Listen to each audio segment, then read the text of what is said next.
Real estate investors, something that you need to do when you start doing this buy and hold strategy, you need to make sure you screen your tenants. All right. So I'm going to give you 5 things to check on your tenants before they move in. 5 things you need to check to make sure they're legit.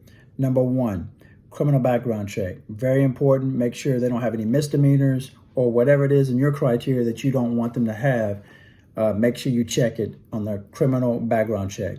Number 2, credit score and credit check. You need to check that because the lower the score is, the worse it is for you. All right.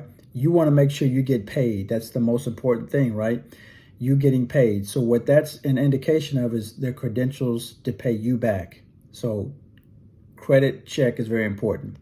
All right, number 3, rental history. You need to check that as well because you need to see if they had any evictions in the past, year or fewer months than that. So do a rental history check because that's, again, very important. Number 4, employment background. You want to see what their source of income is and how much they're making each month. That's very important. You need to see where their money is being allotted to as far as rent and gas and all that good stuff, or at least how much they're bringing in to make sure they can afford your payments on the rent. And number 5, and very important as well, is reference check. You need to do a reference check, checking on their, checking with their job, their boss, see how they are, how their character is.